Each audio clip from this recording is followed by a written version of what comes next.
Hello बच्चों, कैसे हैं आप सभी? क्या हाल चाल है? दिवाली बहुत बढ़िया से मनाई होगी आप सभी ने। तो एक बार आप सभी को हैप्पी दिवाली।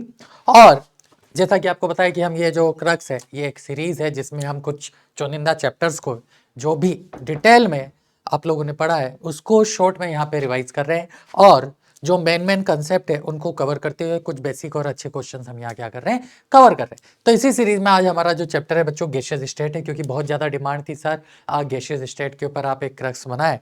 क्योंकि जनरली आप लोग आइडियल गैस तो पढ़ लेते हो, रियल गैस में कुछ फॉर्मूलेज हैं, कुछ बेसिक चीज़ें हैं जो आपको क्लियर नहीं है या आप लोग नहीं पढ़ते हो, तो वो भी मैं यहाँ पर शॉर्ट में क्या करूँगा, कवर करूँगा। तो स्टार्ट करते हैं बिना टाइम वेस्ट किए आज की क्लास में। सबसे पहले यहाँ पर आइडियल गैस की बात करें तो आइडियल गैस में हमारे पास जो आता है वो सबसे इंपॉर्टेंट है आइडियल गैस इक्वेशन। तो हमारी आइडियल गैस इक्वेशन आप सभी जानते हैं कि क्या होता है। आइडियल गैस इक्वेशन होती है हमारी क्या, पीवी इक्वल टू एनआरटी। ठीक है, ये आप सभी को पता है। और ये जो इक्वेशन डिराइव हुई है ये चार गैसियस लॉ से डिराइव हुई है, जिसमें से फर्स्ट गैसियस लॉ हमारा कौन सा है, बॉयल्स लॉ। तो बॉयल्स लॉ क्या बोलता है, बॉयल्स लॉ बोलता है कि अगर मैं मोल को कांस्टेंट कर दूं और टेम्परेचर भी कांस्टेंट कर दूं तो जो प्रेशर है वो इनवर्सली प्रोपोर्शनल टू क्या आ जाएगा, वॉल्यूम निकल के आ जाएगा। यानी पीवी इक्वल टू क्या आता है, के कांस्टेंट निकल के आता है। के यहाँ पे प्रोपोर्शनलिटी का कांस्टेंट है। तो ये हमारा शॉर्ट में क्या हो गया, ये हमारा बॉयल्स लॉ हो गया।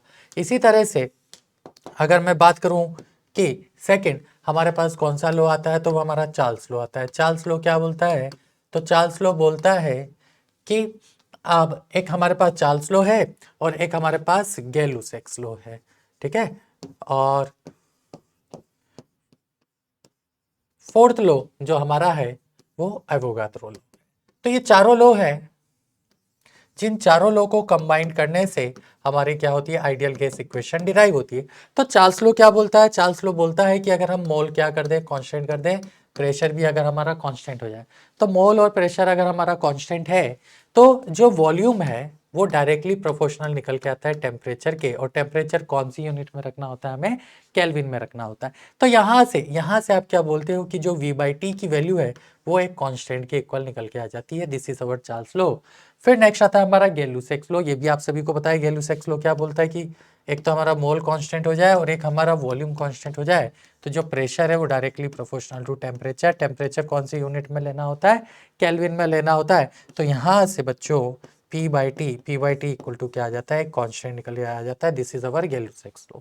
इसके बाद नेक्स्ट हमारे पास एवोगाद्रो लॉ आता है। एवोगाद्रो लॉ क्या बोलता है कि अगर प्रेशर को और हमारा टेम्परेचर कांस्टेंट है तो वॉल्यूम इज प्रोपोर्शनल टू मोल होता है। यानी वॉल्यूम अपॉन मोल की जो वैल्यू है वो एक कांस्टेंट के इक्वल निकल के आती है।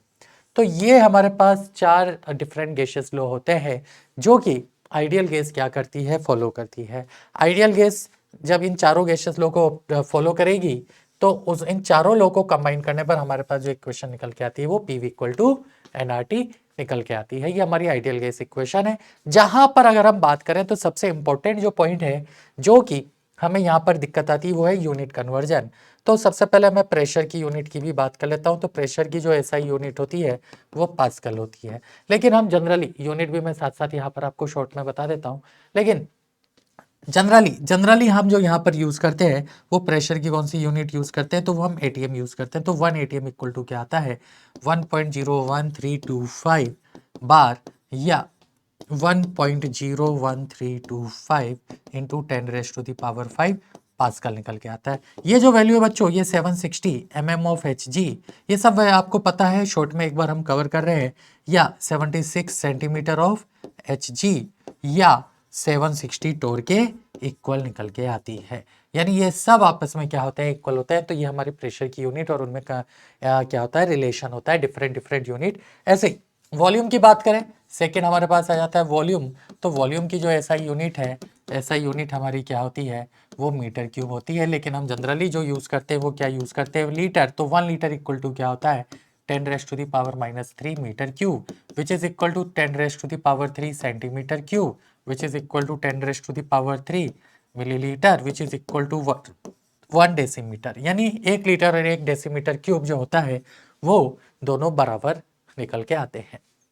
थर्ड जो हमारी यूनिट है वो टेम्परेचर की यूनिट है। ये भी आपको पता है कि degree Celsius upon 5 equal to K - 273 divided by 5 which is equal to F minus 32 divided by 9 होता है। अब बच्चों सबसे ज्यादा दिक्कत आपको जो आती है ना कि सर हम R की वैल्यू क्या यूज करें, क्या लें गैस कांस्टेंट की वैल्यू यहाँ पर, तो मैं जल्दी से उसके बारे में भी एक बार आपको बता देता हूँ कि R की जो वैल्यूज आपको यूज करनी है, अगर फर्स्ट हमारा प्रेशर पास्कल में है और वॉल्यूम आप किस में यूज कर रहे हो, मीटर क्यूब में, तो R की वैल्यू आप जो यूज करोगे वो 8.314 यूनिट जूल पर मोल पर केल्विन आप लिख सकते हो, या pascal into metre cube divided by per mole पर केल्विन लिख सकते हो। यानी यहां से क्या समझ में आया, 1 joule equal to 1 pascal into metre cube होता है। ठीक है, ये तो आपको सबको पता ही है।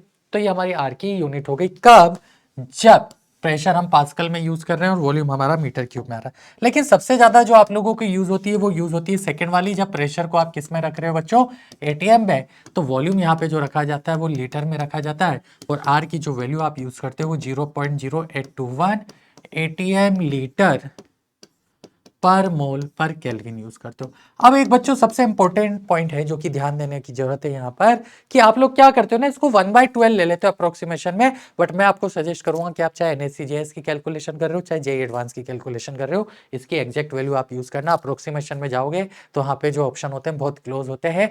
2023-4 सेशन वाले में जो पेपर यहाँ पर आया था एनएससीजेएस में, बच्चे यहाँ पर सबसे ज्यादा इसी में गलती करके आए थे। जिन बच्चों ने एग्जैक्ट वैल्यू ली 0.0821 उनका एग्जैक्ट आंसर आया, जिन्होंने 1/12 लिया उनका भी आंसर आया, वो भी ऑप्शन में प्रेजेंट था लेकिन वो गलत हो गया। क्यों? क्योंकि वो अप्रोक्सीमेशन वाली वैल्यू से निकल गया। इसलिए आप आर की एग्जैक्ट वैल्यू क्वेश्चन में लेना, ठीक है, क्योंकि ऑप्शन बहुत आपको लगेगा कि ऐसे ऑप्शन दूर दूर है, बट वो बहुत ज्यादा डिफरेंस क्रिएट कर देता है।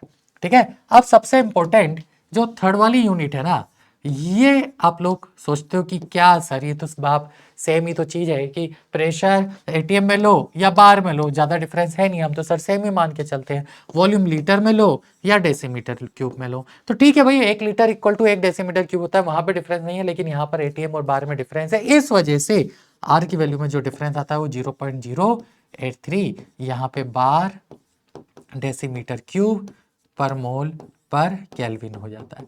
तो ये हमारे पास आर की 3 वैल्यू है। एक और वैल्यू होती है आर की 4th, जो कि आप लोग यहाँ पर यूज कर सकते हो। क्या होती है बच्चों आर की वैल्यू, तो आपको बताया कि आर इक्वल टू होता है 1.98 कैलोरी में, ये आप सबसे ज्यादा थर्मोडाइनमिक चैप्टर में यूज करते हो, पर मोल पर केल्विन होता है। ठीक है बच्चों, तो ये हमारे पास शॉर्ट में 4 डिफरेंट क्या हो गया, आर की डिफरेंट वैल्यूज निकल के आ गई डिफरेंट डिफरेंट यूनिट्स में, जिसमें से मैं फिर बोल रहा हूँ, ये ध्यान रखना, इसको आपको राउंड ऑफ नहीं करना है, ना ही 1/12 लेना है, जब तक कि क्वेश्चन आपको मेंशन ना करे, आपको एग्जैक्ट वैल्यू निकल के लानी है। तो ये 4 हमारे बॉयल्स लॉ थे, ये 4 हमारे आर की डिफरेंट वैल्यूज थी, 4 गैसियस लॉ हमने देख लिए, पीवी इक्वल टू एनआरटी देख ली। नेक्स्ट जो हमारा लॉ आता है वो है Dalton's law of partial pressure. तो अब ये Dalton's law of partial pressure क्या बोलता है, ये सभी आप जानते हैं, बचपन से जानते हैं कि जो डाल्टन्स लॉ है ऑफ क्या, पार्शियल प्रेशर, तो सबसे इंपॉर्टेंट पॉइंट, ये कहाँ एप्लीकेबल होता है और कहाँ नहीं होता है। तो ये सिर्फ नॉन रिएक्टिंग गैसियस मिक्सचर के लिए ही एप्लीकेबल है। किसके लिए एप्लीकेबल है, तो it is applicable only for non reacting, ये सबसे इंपॉर्टेंट पॉइंट है बच्चों, नॉन रिएक्टिंग गैसियस मिक्सचर। ठीक है, तो बच्चों इसमें हमें ना रियल गैस भी कवर करेंगे, इसलिए बने रहना, एंड तक जरूर देखना, ताकि आपको पता पड़े कि रियल गैस के जो क्वेश्चन है, रियल गैस में किस तरह के फॉर्मूलेज हैं जिसके ऊपर बेस्ड हमारे यहाँ पर क्वेश्चन निकल के आते हैं। ठीक है, तो Dalton's law of partial pressure applicable होता है only for non reacting gaseous mixture. ठीक है, क्या बोलता है ये कि मान लो हमारे पास एक कंटेनर है और उस कंटेनर में ए बी है, बी बी है और सी बी है, जिसमें ए के मोल Na है, बी के मोल Nb है और सी के मोल क्या है, Nc। तो जो टोटल मोल होंगे कंटेनर के वो Na plus Nb plus Nc होंगे। कंटेनर का वॉल्यूम V है, कंटेनर का टेम्परेचर T है, तो यहां से जो पार्शियल प्रेशर आएगा ना, वो पार्शियल प्रेशर ऑफ A जो होगा वो होगा mole fraction of A into total pressure. Partial pressure of B जो होगा वो होगा mole fraction of B into total pressure. Partial pressure of C जो होगा वो होगा mole fraction of C into total pressure. तो ये जो काई साइन है ये आप सभी जानते हैं कि ये मोल फ्रैक्शन को रिप्रेजेंट कर रहा है। तो this is Dalton's law of partial pressure, ये आप लोगों को ध्यान में रखना है। इसके बाद सबसे इंपॉर्टेंट जो आता है वो आता है हमारा नेक्स्ट पॉइंट, वो है हमारा क्या, ग्राम लॉ। ठीक है, grams law of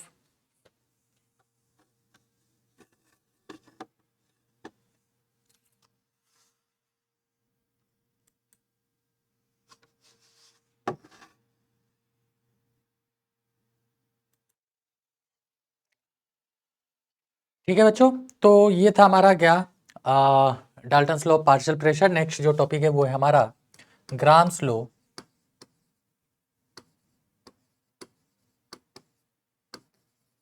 of diffusion and effusion. ठीक है, तो अब ये आप लोगों ने डिफरेंस पढ़ा होगा डिफ्यूजन और एफ्यूजन में क्या होता है ना। डिफ्यूजन हमारा कंसंट्रेशन ग्रेडियंट की वजह से होता है और जो एफ्यूजन है वो हमारा प्रेशर ग्रेडियंट की वजह से होता है। ठीक है, तो इतना सा डिफरेंस होता है और जो ऑरिफिस के थ्रू मूवमेंट होता है ड्यू टू प्रेशर ग्रेडियंट वो हमारा एफ्यूजन कहलाता है। तो यहाँ पे grams law of effusion and diffusion क्या बोलता है कि जो रेट ऑफ डिफ्यूजन है या एफ्यूजन है दो गैसेस ए और बी की, हम केस 1 ले रहे हैं। केस 1 में हम क्या जंक्शन मान के चल रहे हैं कि हमारा प्रेशर कांस्टेंट है और टेम्परेचर भी क्या है, कांस्टेंट है। तो R A upon R B का जो रेशियो निकल के आता है वो under root of M B upon M A आता है, यानी मोलर मास के क्या होता है, इनवर्सली प्रोपोर्शनल होता है रेट ऑफ डिफ्यूजन और इफ्यूजन, ये ग्राम लॉ बोलता है। फिर ग्राम लॉ बोलता है कि अगर दोनों का प्रेशर कांस्टेंट नहीं है, प्रेशर हमारा क्या कर रहा है, वेरी कर रहा है, तो जो रेट ऑफ डिफ्यूजन है वो डायरेक्टली प्रोपोर्शनल टू प्रेशर और inversely proportional to molar mass होता है। तो R A upon R B का जो रेशो हो जाएगा वो हो जाएगा partial pressure of A upon partial pressure of B, which is equal to into under root of M B upon under root of M A. तो ये हमारा केस 2 है जब प्रेशर कांस्टेंट नहीं है, ओनली क्या है, टेम्परेचर कांस्टेंट है। ऐसे ही हमारा केस 3 भी आता है, इसका एक जनरल फॉर्मूला भी है, बट वो हम आपको डिटेल में अभी डिस्कस नहीं करेंगे, रीजन बिंग वो आपके सिलेबस का पार्ट नहीं है। तो आपको बस ये दो केस याद रखने हैं ग्राम्स लॉ के, जो कि हाँ यहाँ पर बेस्ड है। अब इसके ऊपर बेस्ड कैसे क्वेश्चन आते हैं, यहाँ पे जो रेट है, ये रेट से मीनिंग क्या है। तो बच्चों जो ये जो रेट है ना, आप इसको किसी भी फॉर्म में लिख सकते हो। आप इसे change in mole upon change in time के फॉर्म में लिख सकते हो, change in volume upon change in time के फॉर्म में लिख सकते हो। ठीक है, या आप इसे है ना change in pressure upon change in time के फॉर्म में लिख सकते हो, या आप इसे change in concentration divided by change in time लिख सकते हो, या आप इसे change in distance upon change in time लिख सकते हो। तो डिपेंड करेगा कि क्वेश्चन ने आपको रेट किस फॉर्म में दी हुई है। आपको जिस भी फॉर्म में रेट दी हुई है ना, आप उसके अकॉर्डिंग यहाँ पर क्या करोगे, रेट को डिफाइन करोगे। अगर वो बोल रहा है कि वॉल्यूम में चेंज हो रहा है तो वॉल्यूम के टर्म में रेट जाएगी, वो बोल रहा है नहीं प्रेशर में चेंज हो रहा है तो प्रेशर के टर्म में रेट जाएगी, वो बोल रहा है नहीं डिस्टेंस में क्या हो रहा है, चेंज हो रहा है, तो रेट आपकी डिस्टेंस के टर्म में निकल के आएगी। ठीक है, तो ये हमारा grams law of effusion and diffusion होता है। तो अभी तक जो थ्योरी पढ़ा इसके ऊपर बेस जल्दी से हम दो क्वेश्चन देख लेते हैं और फिर हम आगे की थ्योरी को पे कंटिन्यू मूव करेंगे। तो देखो ये हमारा एक क्वेश्चन है, बहुत ही सिंपल क्वेश्चन है, आइडियल गैस से रिलेटेड क्वेश्चन है। क्वेश्चन हमें बोल रहा है कि एक सर्टेन मास है ऑफ एन आइडियल गैस जिसका इनिशियल आपको प्रेशर दे दिया है 9 atm और इनिशियल टेम्परेचर आपको दे दिया है 30 डिग्री सेल्सियस। इसको हम हीट कर रहे हैं 131 डिग्री सेल्सियस तक, किस पे, कांस्टेंट वॉल्यूम पे। तो वॉल्यूम आपका कांस्टेंट है, ठीक है, ऐसा कहाँ लिखा है, ये लिखा है। And the amount of gas is क्या है, इंक्रीजेस बाय 50%। ये उसके बाद हम क्या कर रहे हैं, हीट करने के बाद इसमें हम देख रहे हैं कि जो अमाउंट है वो 50% से क्या हो गया है, इंक्रीज हो गया है कांस्टेंट वॉल्यूम पे एंड टेम्परेचर पे। तो फाइनल प्रेशर हमें निकालना है। तो हम यहाँ पर क्या करें, हम इस तरह के क्वेश्चंस को बच्चों जब सोल्व करेंगे तो यहाँ इनिशियल और यहाँ फाइनल दो केस कर ले। इनिशियल हमें प्रेशर दे दिया है 9 atm, ठीक है, हमें वॉल्यूम को V मान लेना है, मोल को N मान लेना है, टेम्परेचर जो है उसको केल्विन में कन्वर्ट करोगे तो 303 केल्विन निकल के आ जाएगा। तो ये इनिशियल कंडीशन हो गई। फाइनल प्रेशर हमें निकालना है जिसको P मान लिया, वॉल्यूम कांस्टेंट है, मोल 1.5 टाइम्स हो गया, क्यों, क्योंकि 50% से इंक्रीज हो रहा है, और जो टेम्परेचर है वो हमारा 404 केल्विन हो गया, क्यों, क्योंकि 131 डिग्री सेल्सियस प्लस 273 हमारा 404 केल्विन है। तो इनिशियली आप पीवी इक्वल टू एनआरटी लगाओ, finally PV equal to NRT लगाओ और डिवाइड कर दो। तो देखो पीवी अपॉन एनआरटी या PV equal to NRT, N कितना है यहाँ पे, एन, आर को आर रहने दो, टेम्परेचर को 303 कर दो, डिवाइडेड बाय इसके लिए PV इक्वल टू NRT लगाओ तो PV equal to N 1.5 N R और T हमारा कितना है 404 है। तो V से हमारा V कैंसिल आउट हो गया, NR से NR कैंसिल आउट हो गया, 303 3 टाइम्स है, 404 4 टाइम्स है। तो ये सब हमारा क्या हो गया कट के, और इसको हम 3/2 लिख सकते हैं। तो ये हमारा आ गया, देखो pressure equal to 9 into 3/2 into 4 divided by 3 which is equal to 18। यानी हमारा जो क्वेश्चन है वो कौन सा आ गया, इसका आंसर 18 ATM आ गया। तो बच्चों ऐसे जो क्वेश्चन आते हैं बिल्कुल सिंपल होते हैं, दोनों के लिए PV इक्वल टू NRT लगाओ और डिवाइड कर दो इनिशियल और फाइनल कंडीशन जब आपको दे दिया जाए। तो बढ़ते हैं नेक्स्ट क्वेश्चन पे। ठीक है, ये हमारे को एक क्वेश्चन दिया हुआ है। क्वेश्चन क्या बोल रहा है एक बार देख लेते हैं कि 50 ml ऑफ ए गैस है जो डिफ्यूज हो रही है through a membrane in same time. अब देखो यहाँ पे टाइम दे दिया, यानी हमें रेट का यूज करना है कहीं ना कहीं। As for the diffusion of 40 ml of gas B, यानी दो गैस है ए और बी, इसका 50 ml डिफ्यूज हो रहा है लेट से टी टाइम में, तो उसी टाइम में इसका 40 ml क्या हो रहा है डिफ्यूज हो रहा है टी टाइम में। आइडेंटिकल प्रेशर एंड टेम्परेचर की कंडीशन, यानी केस 1 हो गया। केस 1 का मतलब क्या हो गया, केस 1 का मतलब हो गया कि हमारा प्रेशर कांस्टेंट है, आइडेंटिकल प्रेशर एंड टेम्परेचर की कंडीशन दे दी, तो rate of A upon rate of B जो हो जाएगा वो under root of M B upon M A हो जाएगा। ठीक है, यहां पर आर ए का मतलब हो गया रेट ऑफ ए, तो ये हो जाएगा change in volume upon time, यानी 50 डिवाइडेड बाई टी, ये हो जाएगा 40 divided by T equal to under root M B. अब देखो एम बी मतलब molar mass of B divided by A, molar mass of A कितना हो गया 64। तो यहाँ से ये कैंसिल आउट, इससे ये कैंसिल आउट, स्क्वायर कर दो दोनों तरफ, तो 25/16 equal to M B by 64। तो आपको पता है कि 16 इंटू 4 64, तो यहाँ से जो मोलर मास आ गया पी का वो 100 निकल के आ गया। ठीक है बच्चों, तो इस तरह से हमें क्या करने होते हैं, grams law of effusion and diffusion के क्वेश्चन सोल्व करने हैं। डिपेंड करेगा क्वेश्चन ने हमें क्या डेटा दिया हुआ है, उस डेटा को आपको यूज करना है, उसके बेसिस पे हमें क्या करना है, क्वेश्चन को आगे सोल्व करना है। तो ये Graham's law of effusion and diffusion था। इसके बाद हम आगे बढ़ेंगे, अगर ideal PV equal to NRT हो गया हमारे पास, Dalton law of partial pressure हो गया। ठीक है, Dalton law of partial pressure के बाद हमने rate of diffusion and effusion देख लिया है ना। इसमें कनेक्टिंग कंटेनर के भी बहुत अच्छे प्रॉब्लम बनते हैं।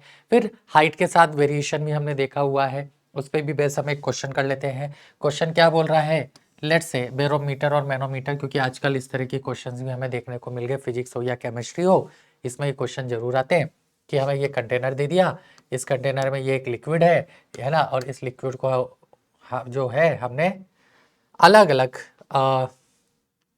डेंसिटी के अकॉर्डिंग फिल किया हुआ है। ये हमारा मर्क्यूरी है, यहाँ एयर में ओपन है, लेट्स से ये जो मर्क्यूरी है वो यहाँ तक है, और ये जो हाइट है, ये हाइट हमें दे दी कितना, लेट्स से 5। ठीक है, और उसके बाद फिर ये हाइट दे दी हमें कितना 10, लेट्स से ये हाइट हमें दे दी कितना 15, और ये हाइट हमें दे दी कितना 20, और बोल रहा है कि यहाँ पर कोई गैस ट्रैप हो गई है, बताओ ये जो गैस है यहाँ पर कितना प्रेशर लगा रही है। ठीक है बच्चों, तो इस तरह के क्वेश्चंस भी आजकल हमसे पूछे जा रहे हैं।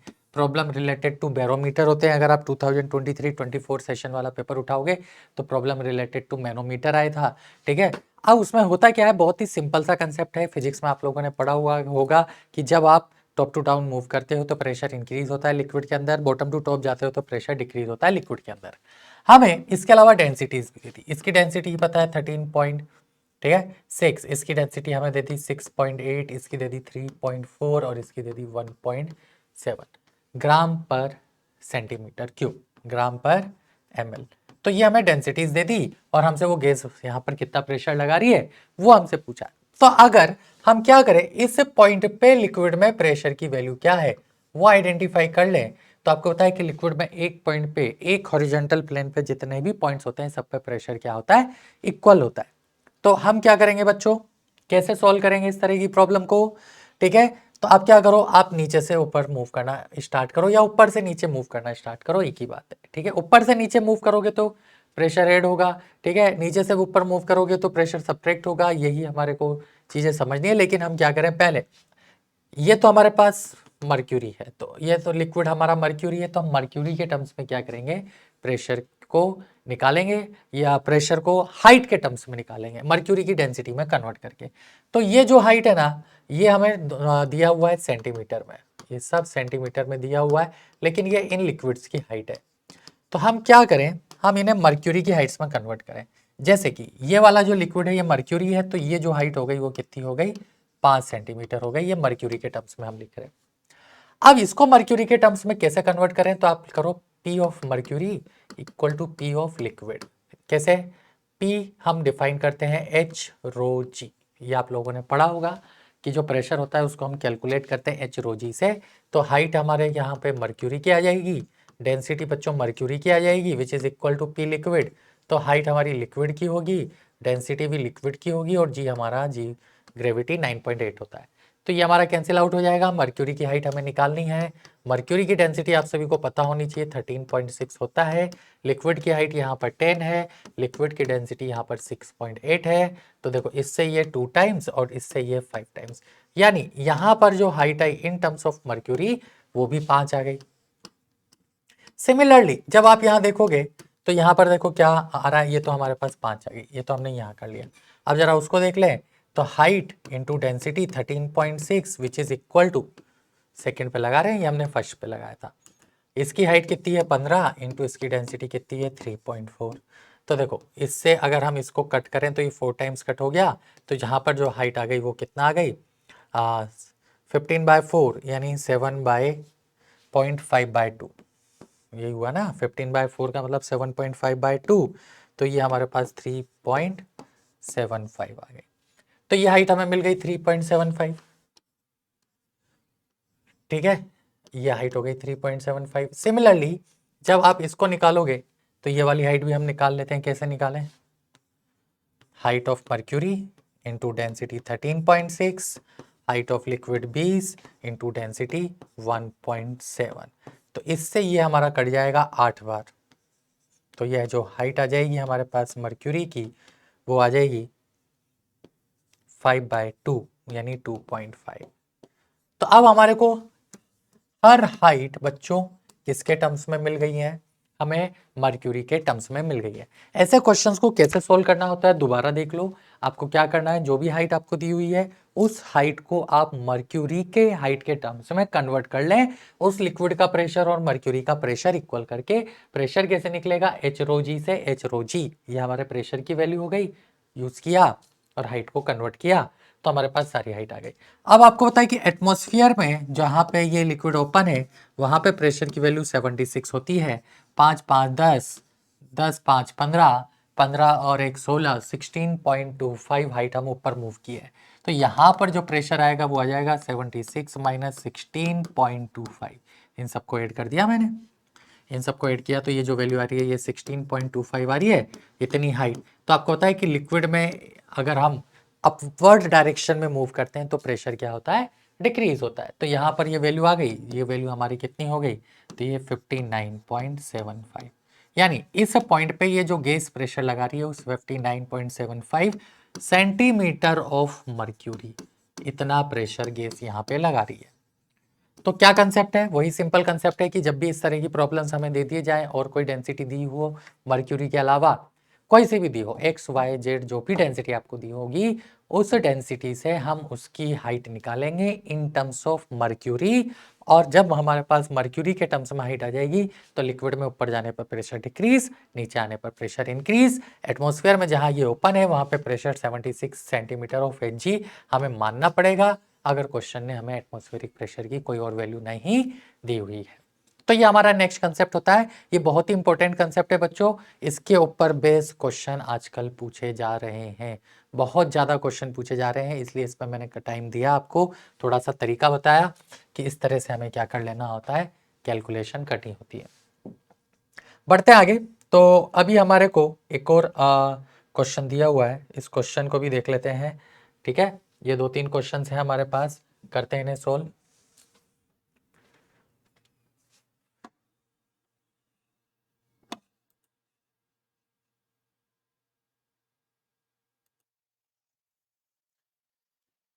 बच्चों गैसियस स्टेट में क्वेश्चंस के साथ साथ अपन ने ये कंसेप्ट तो देख लिया हाइट के साथ मूवमेंट, अब थोड़ा सा है ना रियल गैस की भी बात कर लेते हैं। केटीजी है, kinetic theory of gas equation है, ठीक है, ग्राफ्स के क्वेश्चन आते हैं, लेकिन सबसे इंपॉर्टेंट है जो कि बच्चों को दिक्कत आती है वो है sir real gas. Real gas के बारे में सर थोड़ा सा तो आइडिया दे दो।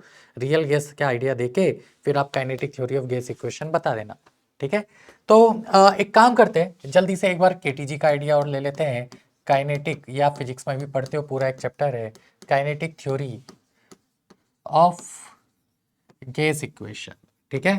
तो इसके बारे में मैं जल्दी से आपको शॉर्ट में एक थोड़ा सा आइडिया दे देता हूँ कि हमारे पास kinetic theory of gas equation जो होती है वो होती है PV equal to 1/3 small M into capital N U R M S का स्क्वायर।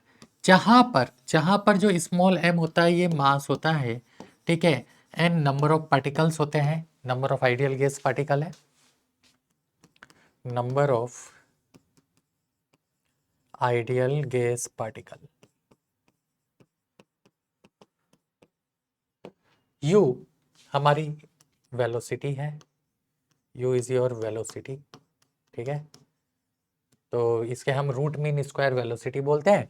तो हमारे को पता है कि 3 तरह की वेलोसिटीज हम लोगों ने यहाँ पर पढ़ी हुई है। ये kinetic theory of gas equation से हम क्या करते हैं, चारों गैसेस लोगों को एक्सपेरिमेंटली डिराइव थ्योरेटिकली प्रूव भी कर लेते हैं, और जो पीवी इक्वल टू एनआरटी है, आइडियल गैस का बिहेवियर कैसा होता है उसको समझने में भी हमें हेल्प मिलती है, ठीक है। अब इसके अलावा तीनों टाइप की वेलोसिटी भी एक बार देख लेते हैं। तो सबसे पहले आती है U R M S, root mean square velocity. ये कैसे डिफाइन होती है, तो अंडर रूट डिफाइन होती है √3 RT बाय कैपिटल M, जहां पर M मोलर मास है। बच्चों एक चीज को आपको याद रखना है कि यहाँ पे आप R हमेशा 8.314 वाली वैल्यू रखोगे, और मास ये हम केजी पर मोल में रखेंगे। आप केजी पर मोल में कैसे रखोगे, यहाँ पर आप लोग गलती करते हो। जैसे कि आपसे बोला जा रहा है मोलर मास ऑफ O2 यहाँ रखना है, तो हमें पता है कि O2 ऑक्सीजन का मोलर मास 32 होता है, तो आप 32 इंटू 10⁻³ यहाँ पर पुट करोगे। तो ये चीज को आपको थोड़ा सा ध्यान में रखने की जरूरत है कि सारा डाटा यहाँ पर आप ऐसा यूनिट में रखना है ना। इसी को जब आप कन्वर्ट करोगे तो ये 3 PV/स्मॉल w, ये मास इन केजी है, ये मास इन केजी है, ठीक है। ये एसआई यूनिट्स में, all are in SI unit, all are in SI unit, ठीक है। ये बहुत इंपॉर्टेंट पॉइंट है। आरएमएस वेलोसिटी में जब आप लोगों को यहाँ पे डाटा रखने की जरूरत पड़ती है, तो हम लोग क्या है वैल्यूज तो रखे आते हैं, लेकिन आंसर फिर भी गलत हो जाता है। तो मैं आपको सिर्फ यही सजेस्ट करूंगा कि आपको वेलोसिटी पहले एसआई यूनिट में डाटा रख के निकाल लेनी है। उसके बाद फिर जिस भी यूनिट में वो आपसे पूछे, सेंटीमीटर पर सेकेंड में पूछे, किलोमीटर पर सेकेंड में पूछे, किलोमीटर पर आर में पूछे, जिस भी यूनिट में पूछे ना, आप उसके बाद उसको क्या करो, कन्वर्ट करो। पहले यहाँ पर एसआई यूनिट रख के कैलकुलेट कर लो। सेकेंड आती है हमारे पास यू एवरेज। तो यू एवरेज का जो फॉर्मूला होता है वो होता है √8RT/πm, ये हमारा यू एवरेज होता है। और तीसरा बच्चों सबसे इंपॉर्टेंट जो वेलोसिटी यहाँ पर होती है वो हमारी होती है UMPS, most probable speed. Most probable speed कैसे डिफाइन होती है, तो √2RT/M, ठीक है। ये हमारे पास मोस्ट प्रोबेबल स्पीड का डाटा होता है। और अगर हम बात करें कि तीनों में से सबसे बड़ी वेलोसिटी URMS होती है, फिर यू एवरेज होती है, और फिर UMPS होती है, ठीक है। ये हमारे पास एक रिलेशन आ गया। सेकेंड रिलेशन हमारे पास है कि तीनों का जो रेशो होता है, URMS ratio, you average ratio, UMPS, ये हमारे पास √3 रेशो √8/π रेशो √2 निकल के आता है, ठीक है। जेई मेंस में भी इस पे क्वेश्चन आ चुके हैं इस रेशो के ऊपर कि आप यहाँ पे क्या करो, 1 से डिवाइड कर दो तो ये 1 हो जाएगा, ठीक है। ये रेशो 1.12 हो जाएगा और ये रेशो 1.22 निकल के आएगा। तो ये रेशो आप लोग ध्यान रखना, हमसे URMS, यू एवरेज और UMPS का रेशो यहाँ पर पूछा जाता है, ठीक है बच्चों। तो ये हमारे पास तीनों टाइप की वेलोसिटी का रेशो हो गया। फिर हमारे से मैक्सवेल डिस्ट्रीब्यूशन ग्राफ भी पूछा जाता है ना। तो मैक्सवेल डिस्ट्रीब्यूशन ग्राफ इतना इंपॉर्टेंट नहीं है NSE/JS के पॉइंट ऑफ व्यू से, जितना इंपॉर्टेंट क्या है, रियल गैस है। तो अब रियल गैस और आइडियल गैस की अगर हम बात करें तो क्या डिफरेंस होता है, पहले ये डिफरेंस समझने की जरूरत है। उसके बाद जाके हम क्या करेंगे, रियल गैस के क्या इक्वेशंस होती है, कौन कौन सी इक्वेशन वो फॉलो करती है, वो सारी हम यहाँ पे पढ़ेंगे। तो सबसे इंपॉर्टेंट पॉइंट ये है कि जो हमारी आइडियल गैस रियल गैस है ना, डज नॉट ओबे, बहुत important, does not obey all four gaseous law,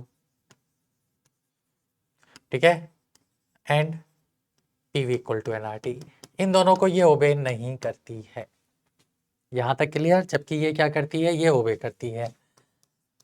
ये फर्स्ट डिफरेंस आपको समझने की जरूरत है कि ideal gas PV equal to NRT follow करती है और चारों गैसेस लो को भी क्या करती है, ओबे करती है। Second gas point, real gas ये ओबे नहीं करती। सेकंड पॉइंट बहुत इंपॉर्टेंट है, क्या ideal gas can never be liquefied. Ideal gas को हम कभी भी लिक्विफाइड नहीं कर सकते, जबकि real gas can be liquefied, इसको हम लिक्विड में कन्वर्ट कर सकते हैं, ठीक है। ये हमारा दूसरा पॉइंट हो गया। तीसरा सबसे इंपॉर्टेंट पॉइंट जो इसमें कि आप लोग गलती करते हो, ideal gas particle contain only kinetic energy, यानी उनके पास सिर्फ क्या होती है, काइनेटिक एनर्जी होती है, और ये जो काइनेटिक एनर्जी होती है ना, directly proportional to absolute temperature के होती है, ठीक है। एब्सोल्यूट टेम्परेचर बोले तो टेम्परेचर इन केल्विन। जबकि जो रियल गैस है, real gas contain both kinetic as well as potential energy, यानी रियल गैस के पार्टिकल के पास बच्चों काइनेटिक एनर्जी तो होती है, काइनेटिक एनर्जी के साथ साथ पोटेंशियल एनर्जी भी होती है, लेकिन आइडियल गैस के पार्टिकल के पास सिर्फ और सिर्फ काइनेटिक एनर्जी निकल के आती है, उनके पास पोटेंशियल एनर्जी नहीं होती। ऐसे बहुत सारे डिफरेंस है आइडियल गैस रियल गैस के, लेकिन ये बहुत 4 इंपॉर्टेंट पॉइंट हैं जो कि हमें क्लियर होने चाहिए, जो कि सबसे ज्यादा डिफर करते हैं किसमें, ideal gas and real gas में। इसके बाद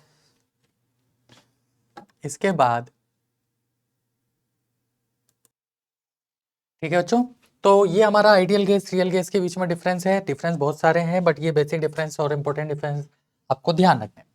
अब सबसे इंपॉर्टेंट पॉइंट ये है कि जब आइडियल गैस हमारी PV equal to NRT follow करती है, तो रियल गैस हमारी PV equal to NRT follow नहीं करती। तो उसके लिए रियल गैस के लिए हमारे पास कुछ डिफरेंट इक्वेशंस निकल के आती है। उसमें सबसे फर्स्ट आती है हमारे पास वांडर वाल गैस इक्वेशन। ये जो वांडर वाल गैस इक्वेशन है, ठीक है, इसको हम कैसे डिफाइन करते हैं, तो इसको हम डिफाइन करते हैं P plus A N square upon V square which is into V minus N B equal to N R T. तो देखो कुछ कुछ सिमिलर टू ये PV equal to N R T के ही है, लेकिन यहाँ पर एक टर्म आपको दिख रही है ये वाली, इसको हम बोलते हैं पी डैश। पी डैश बोले तो A N square upon V square, इसका नाम होता है pressure correction. This is called क्या, ये आप लोगों को बच्चों ध्यान रखना है, यहाँ पे ये प्रेशर करेक्शन कहलाता है। कैसे आया, उसके लिए तो आपको ये डिटेल में समझने की जरूरत है। अगर अभी आपने रियल गैस डिटेल में नहीं पढ़ा है तो ये जरूर याद रखना कि A N square upon V square हमारा पी डैश है, जो कि प्रेशर करेक्शन कहलाता है। पी हमारा नॉर्मल वो प्रेशर है ही, ऐसे ही एन बी यहाँ पर वी डैश कहलाता है। एन बी क्या है यहाँ पर, वी डैश, इसे हम क्या बोलेंगे सिमिलर वे में, वॉल्यूम करेक्शन बोलेंगे, ठीक है। अब आप सोच रहे हो सर ये ए और बी क्या है, तो बच्चों यहाँ पर जो ये small A and small B है, इन्हें हम वांडर वॉल क्या बोलते हैं, वांडर वॉल गैस कांस्टेंट बोलते हैं। इन्हें हम क्या बोलते हैं, वांडर वॉल गैस कांस्टेंट कहते हैं। अब ये वांडर वॉल गैस कांस्टेंट यहाँ पर, ठीक है, ए और बी है, ये वांडर वॉल गैस कांस्टेंट है, ठीक है। अब ये करते क्या है वांडर वॉल गैस कांस्टेंट ए और बी, तो ए हमारा अट्रैक्टिव फोर्स के लिए रेस्पॉन्सिबल होता है। बहुत इंपॉर्टेंट पॉइंट आपको बता रहा हूं कि A is responsible for attractive force. ये बस आपको ध्यान रखना है कि यहाँ पर ए किसके लिए रेस्पॉन्सिबल होता है, अट्रैक्टिव फोर्स के लिए रेस्पॉन्सिबल होता है।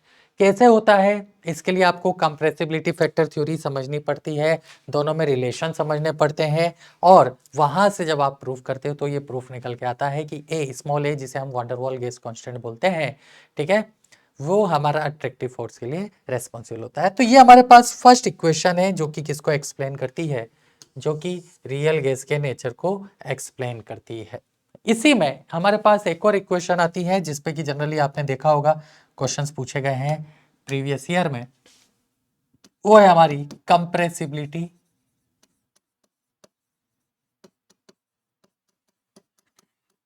Factor theory. ठीक है, ये हमारी सेकंड इक्वेशन है जो कि किसको एक्सप्लेन कर रही है, रियल गैस के बिहेवियर को एक्सप्लेन कर रही है। यहाँ पर एक कंप्रेसिबिलिटी फैक्टर डिफाइन किया गया है जिसको हम जेड से रिप्रेजेंट करते हैं। तो ये जेड जेड कैसे डिफाइन किया जाता है, जेड हमारा डिफाइन किया जाता है volume of real gas upon volume of ideal gas. ठीक है, कैसे डिफाइन करते हैं जेड को, जेड को हम डिफाइन करते हैं volume of real gas upon volume of ideal gas से। ठीक है, अब यहाँ पे क्या क्या हो सकता है, तो यहाँ पे केस 1 है, केस 1 जेड इक्वल टू होता है हमारा 1। जब जेड इक्वल टू 1 होता है तो हमारे को पता है कि volume of real gas equal to क्या आ जाएगा बच्चों, वॉल्यूम ऑफ आइडियल गैस आ जाएगा। इट मीन्स व्हाट, दोनों इक्वल है, इसका मतलब real gas behave like, real gas behave like ideal gas. Real gas किसकी तरह बिहेव करेगी बच्चों, आइडियल गैस की तरह बिहेव करेगी। ये बहुत इंपॉर्टेंट पॉइंट है, जहां पर जेड की वैल्यू 1 हो जाएगी, वॉल्यूम ऑफ रियल गैस या वॉल्यूम ऑफ आइडियल गैस क्या हो जाएगा, सेम प्रेशर एंड टेम्परेचर पे, सेम प्रेशर है मतलब टेम्परेचर कांस्टेंट मान लो आप, तो वॉल्यूम ऑफ रियल गैस और वॉल्यूम ऑफ आइडियल गैस हमारा सेम हो जाएगा। टेम्परेचर को हम कांस्टेंट रख रहे हैं, तो कोई भी रियल गैस किसकी तरह बिहेव करने लगेगी, आइडियल गैस की तरह बिहेव करने लगेगी। अब इसमें दूसरी पॉसिबिलिटी क्या आती है, दूसरी पॉसिबिलिटी आती है केस 2 कि जेड लेस देन 1 हो जाए। इस पे भी बेटा जेईई मेंस में ऑलरेडी क्वेश्चन पूछा जा चुका है, नीट के एग्जाम में क्वेश्चन पूछा जा चुका है कि जेड लेस देन 1 पर क्या होता है। तो जेड लेस देन 1 पे हमारे अट्रैक्टिव फोर्स डोमिनेट करते हैं। क्या डोमिनेट करते हैं, अट्रैक्टिव फोर्स हमारे डोमिनेट करते हैं।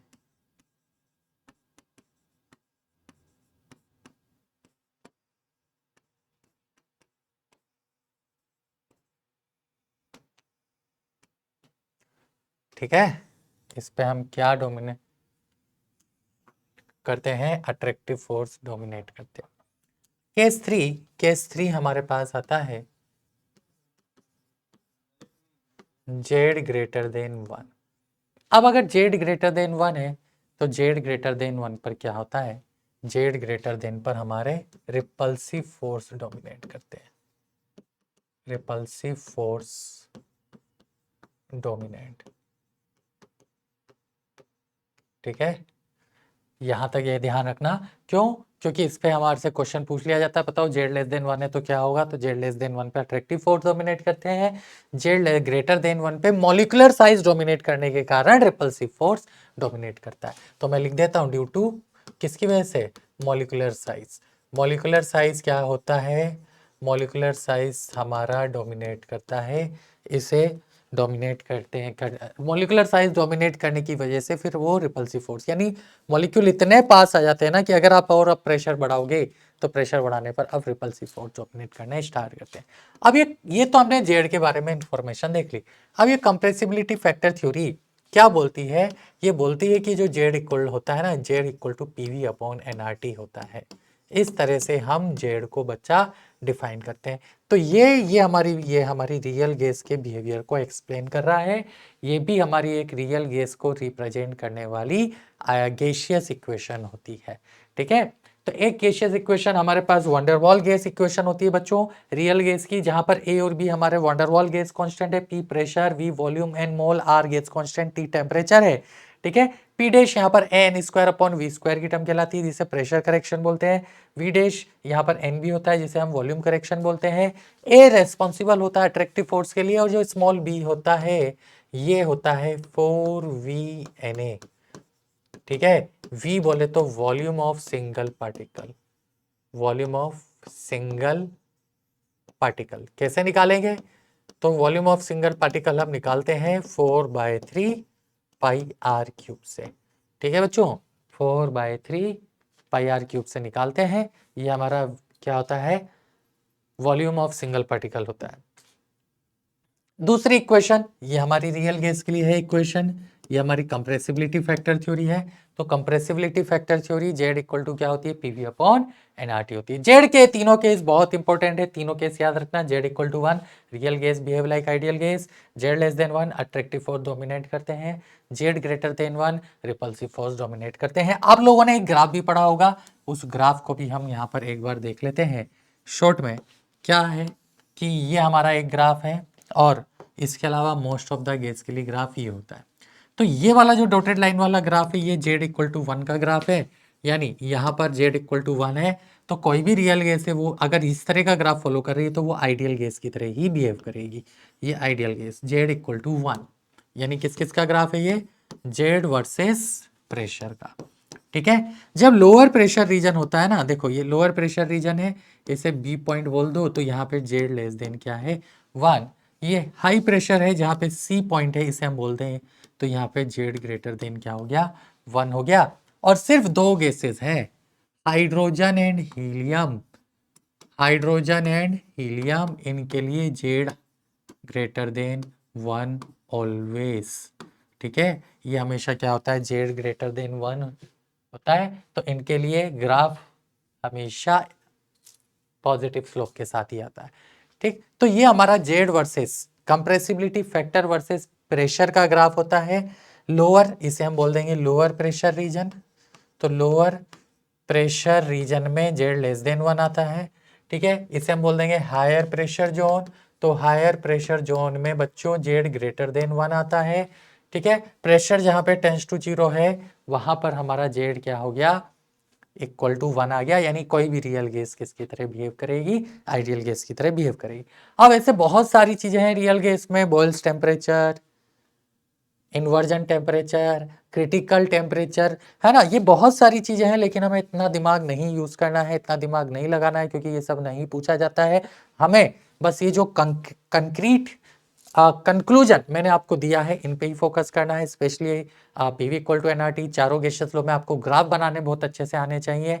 फिर Dalton law partial pressure, grams law of effusion and diffusion and its application, जिसमें कनेक्टिंग कंटेनर का प्रॉब्लम आ गया, हाइट के साथ प्रेशर का variation, kinetic theory of gas equation जिसमें तीनों वेलोसिटी आ गई, एंड फिर रियल गैस की ये दो इक्वेशंस। तो इन पे बच्चों आप फोकस करो, अपने नोट्स को अच्छे से रिवाइज करो। इस चैप्टर को हम इतना ही रखेंगे, इस चैप्टर के वो डिटेल में नहीं जाएंगे। ठीक है, क्योंकि चैप्टर में तो ऐसे बहुत सारी चीज़ें हैं, लेकिन ऑब्वियस सी बात है कि आप सारी चीज़ें एक क्रक्स में तो कंप्लीट नहीं कर सकते, डिटेल में नहीं पढ़ सकते, लेकिन एक सार है, कंक्लूजन है, ये वो इंपॉर्टेंट पॉइंट्स है जो कि आपको पूरे टाइम याद होने जरूरी हैं। तो अगर फिर भी कोई डाउट है जो आपको टॉपिक या चैप्टर के बारे में, तो आप कमेंट बॉक्स में लिखें, कुछ पूछना है, कुछ डिस्कशन करना है, कमेंट बॉक्स में ज़रूर लिखें, हम ट्राई करेंगे कि उसको किसी ना किसी वे में कवर जरूर करें। आज के लिए इतना ही रखते हैं, टाटा बाय बाय रहेगा, टेक केयर रहेगा, ऑल द बेस्ट। मिलेंगे नेक्स्ट क्लास में किसी नए टॉपिक, नए सब्जेक्ट, नहीं किसी सीरीज के साथ। Thank you, bye bye, take care.